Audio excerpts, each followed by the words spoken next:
5 राज्यों के विधानसभा चुनाव का दूसरा चरण 17 नवंबर को होना है, लेकिन इसके पहले लगातार ईवीएम को लेकर चर्चा होने लगी है। ये कहा जा रहा है कि हर बार की तरह फिर से ईवीएम में गड़बड़ी होगी, फिर से ईवीएम में धांधली होगी, फिर से ईवीएम में चोरी पाई जाएगी। लेकिन इस वक्त की बड़ी खबर सामने आ रही है कि विपक्ष के मुंह पर तमाचा मारा है चुनाव आयुक्त ने। जी हाँ, चुनाव आयोग पहले भी इस विषय पर बोल चुका है कि ईवीएम में गड़बड़ी नहीं है, यहाँ पर विपक्ष की मानसिकता में गड़बड़ी है। आखिर क्या कुछ खुलासा हुआ है 5 राज्यों के विधानसभा चुनाव के पहले, आप खुद ही सुनिए। आखिर कैसे चुनाव आयुक्त ने जो है यहाँ पर विपक्ष का मुंह शांत किया और ईवीएम में जो धांधलेबाजी है उसका खुलासा सुप्रीम कोर्ट के वकील ने भी किया। आखिर क्या कुछ कहते हैं सुप्रीम कोर्ट के वकील और यहाँ पर चुनाव आयोग, आप इस रिपोर्ट में खास तौर पर जानेंगे।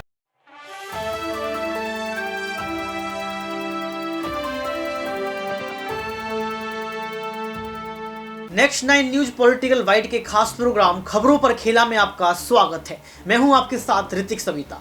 दर्शकों को बता दें कि खबरों पर खेला में लगातार एक मुद्दा सामने आ रहा है जो कहीं ना कहीं मीडिया से गायब है, यानी कि हम ईवीएम के मुद्दे की बात कर रहे हैं। कल दूसरे चरण के मतदान होने हैं और उसके पहले कहीं ना कहीं ईवीएम फिर से चर्चाओं का विषय बन चुका है। यहाँ पर तमाम नेताओं का यही कहना है कि ईवीएम में धांधलेबाजी होती है, ईवीएम में कहीं ना कहीं गड़बड़ी होती है। ईवीएम में बटन दबाते हैं, यहाँ पर कमल को जाता साइकिल को है, दबाते साइकिल का जाता यहाँ पर कांग्रेस को है, दबाते कांग्रेस को है जाता यहाँ पर कमल को है। यानी कि ये बातें आपने सुनी होगी, इन बातों में कितनी सच्चाई है इस पर आपने कभी ध्यान नहीं दिया होगा। हालांकि आप भी कहीं ना कहीं मुद्दों में आए होंगे, ईवीएम पर आपने बात की होगी, लेकिन चुनाव आयोग भी जो इस बात को लेकर सामने आया, चुनाव आयोग ने साफ तौर पर कहा कि जिस तरीके की यहाँ पर बात होती है ये गलत है, यानी कि आप जो बात करते हैं उसमें सच्चाई नहीं है।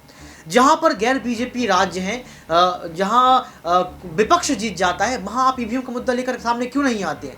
लेकिन सवाल दर्शकों यहाँ पर यह भी उठ रहा है कि क्या यहाँ पर खबरों के खेला में खबर बनाने के लिए मेन स्ट्रीम की मीडिया सामने नहीं आएगी? क्या यहाँ पर गोदी मीडिया को ये नहीं लगता है कि ईवीएम के मुद्दे पर जो है, जो जनता है, जो विपक्ष है, उसकी जो खामियां हैं, जो उसके मन के सवाल हैं, उनको कहीं ना कहीं दूर कर देना चाहिए? क्योंकि जनता के मन में यही सवाल है, विपक्ष के नेताओं के मन में यही सवाल है कि क्या ईवीएम में धांधलेबाजी होती है। लेकिन मेन स्ट्रीम मीडिया से ये मुद्दा गायब है। मेन स्ट्रीम मीडिया में नीतीश कुमार चल रहा है, मेन स्ट्रीम मीडिया में यही दिखाया जा रहा है कि घोटाले कैसे होते हैं आम आदमी पार्टी के। मेन स्ट्रीम मीडिया में ये दिखाया जा रहा है कि विपक्ष कैसे टूटेगा, इंडी गठबंधन कैसे टूटेगा। लेकिन जब 5 राज्यों के विधानसभा चुनाव हो रहे हैं, जो सेमीफाइनल हो रहा है, इसका जो सबसे बड़ा मुद्दा ईवीएम है, इस पर कोई चर्चा नहीं कर रहा। लेकिन पहले दर्शकों आपको एक बाइट सुनवाएंगे, जिस बाइट में आप साफ तौर पर देखेंगे कि चुनाव आयोग का क्या कुछ कहना है। Question which you have asked about the independence, actually इसमें actions and outcomes actually speaks louder than words। तो मैं आपको कितना भी बोल के समझाने की कोशिश करूं, उससे ज्यादा जरूरी है कि हमारे जो एक्शंस हैं, जो हमारे रिजल्ट्स आते हैं, वो सही है कि है नहीं। अगर हम ये कहते हैं कि हमारे रिजल्ट सही नहीं है जो निकल के आते हैं, तो संभवतः ये इंडियन वोटर का बहुत बड़ा अपमान है। Elections after elections since the country has got independent, large number 14-15 large number of assembly elections, results have shown that at times those who are critical of the commission have got surprising results। I don't want to go into details as to how many times it has happened, लेकिन जो भी party किसी भी कारण से या जो भी कैंडिडेट किसी भी कारण से वो सवाल उठाते रहे हैं, जब रिजल्ट आए तो उनको मालूम हुआ, अरे ये तो सवाल मुझे नहीं उठाना चाहिए था, तो मेरे फेवर में ही रिजल्ट आ गया। हमारे पास इंस्टेंसेज हैं कि चुनाव शुरू होने से पहले लंबी लंबी चिट्ठियां आती हैं कि ईवीएम मशीन्स खराब है, इनको बदल दीजिए, तो वही ईवीएम मशीन उसी पार्टी को जिता देती है। फिर वो प्रश्न बंद हो जाते हैं, फिर वो रिजल्ट एक्सेप्ट हो जाता है। सो चुनाव आयोग की निष्पक्षता, चुनाव आयोग की धारणा, और मैं इसमें कहना चाहूंगा हमारे लिए नई बात नहीं है, ये एक लीगेसी है और ये इतनी प्राउड लीगेसी है इस कंट्री की, जितने भी तो देखा आपने, चुनाव आयुक्त को आपने सुना, यहाँ पर उन्होंने साफ तौर पर अपनी दलील को रखा, अपनी बात को रखा और समझाने का प्रयास किया कि आपको अपनी मन की भ्रांति को दूर करना चाहिए, क्योंकि मन में बहुत सारी भ्रांतियाँ आती हैं, बहुत सारे सवाल आते हैं, लेकिन इनको आपको दूर करना चाहिए। अगर आप इन सवालों को दूर करेंगे तो कहीं ना कहीं लोकतंत्र में आप जो है इस चुनाव को एक पूजा की तरह देखेंगे। आप ये कहेंगे कि एक पर्व है। लोकतंत्र में चुनाव को पर्व की तरह देखा जाता है, लेकिन ये कहीं ना कहीं पर्व शोक की तरह बदल जाता है जब ईवीएम पर हम बातचीत करने लगते हैं। क्योंकि आपको याद होगा, मैनपुरी की हम बात कर लें, खतौली की हम बात कर लें, रामपुर की हम बात कर लें, जब यहाँ पर उपचुनाव हो रहे थे तो कहीं ना कहीं ईवीएम में धांधली देखी गई। कहीं ईवीएम की बैटरी खत्म हो गई, तो कहीं ईवीएम में जो है वोट नहीं जा रहा है, तो कहीं ईवीएम की पर्ची ने, तमाम सवाल आपने देखे।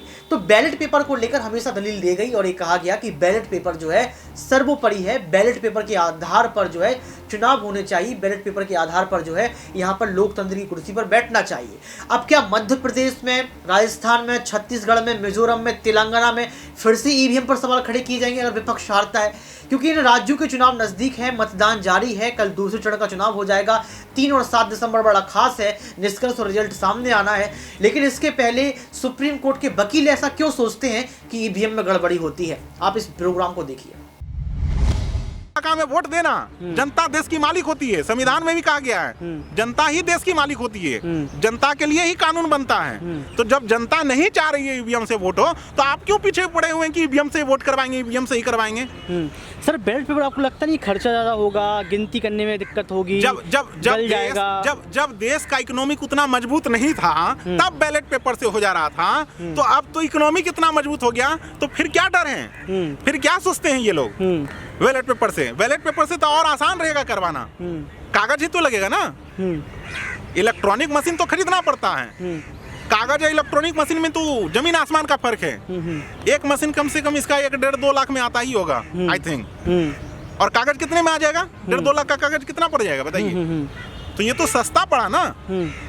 और कैसी तस्वीर देखी आपने ईवीएम की? आप जब ईवीएम पे बात करिए तो कर ही लीजिए। देखिए यही चीज है, सॉफ्टवेयर से जुड़ा हुआ है ये, इसलिए हैकेबल है। इस चीज को मैनिपुलेट किया जा सकता है, ऐसा नहीं कि मैनिपुलेट नहीं किया जा सकता है। दूसरी चीज क्या है, जापान जो कंट्री निजात किया था ईवीएम का, वो भी चुनाव जो है ईवीएम से नहीं करवाती। इससे तो सीख लेना चाहिए।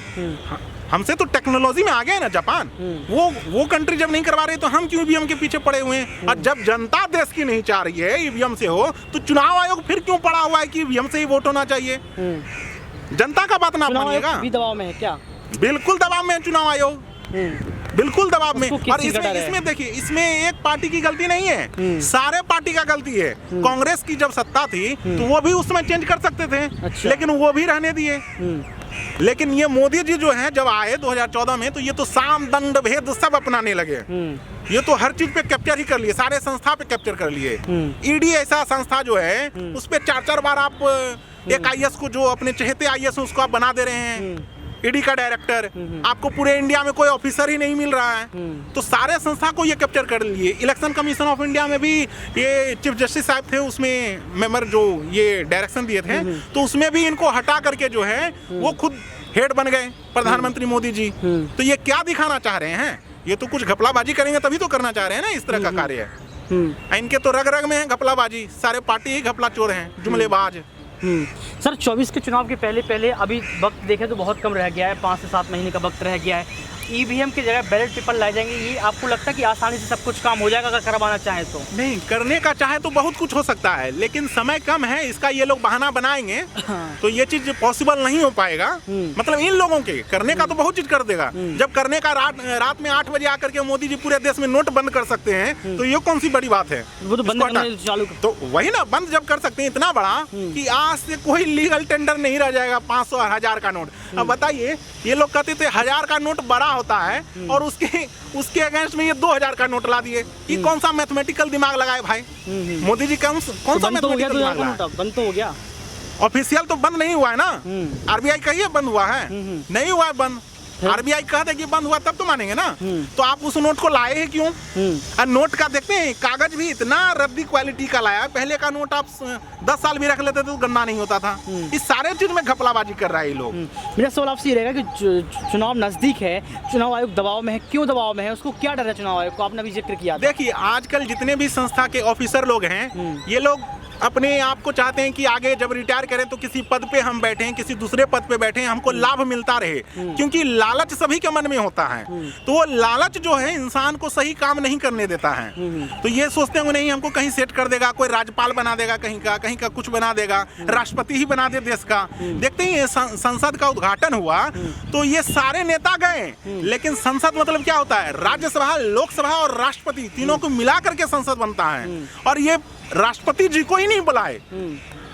ये क्या संदेश देता है? क्योंकि राष्ट्रपति जी आदिवासी हैं और ये आदमी देखना नहीं चाहते हैं SC ST को, इसलिए इस तरह का कर रहे हैं। अभी बहुत सारे सर्विस में भी आ रहे हैं, इतना मैटर है नहीं का क्या कहें, बोलते बोलते गिनाए हैं तो यानी कि जातियों को मानते हैं भाजपा, एकदम जातियों को मानती है, तभी तो नहीं बुलाए ना। किसी शुभ काम में देखिए राष्ट्रपति जी को नहीं बुलाए हैं, रामनाथ कोविंद को भी नहीं बुलाए थे, अयोध्या में गए खुद पूजा करने बैठ गए। और हिंदू धर्म मार रहे हैं, स्त्री है ही नहीं, पुरुष खुद बैठ करके पूजा कर रहा है, वो तो पूजा ऐसे भी सफल नहीं होगा। तो आपको क्या लगता है कि अब बीजेपी सरकार का जो एक चुनौती है जो इंडिया अलायंस देगी वो दे पाएगी? बिल्कुल चुनौती देगी, बिल्कुल चुनौती देगी, और जनता, देश की जनता चुनौती देगी उनको। क्योंकि महंगाई देखते हैं कितना बढ़ा दिए हैं, चरम सीमा पे महंगाई पहुंचा दिए हैं, हर चीज पे मतलब GST के नाम पे लूट रहे हैं। तो यहाँ पर देखिए EVM पर मुद्दे पर बात की, साथ में ये भी जानने का प्रयास किया कि भाजपा सरकार को क्या गठबंधन चुनौती दे पाएगी, तो यहाँ पर साफ तौर पर कहा कि चुनौती दे पाएगी।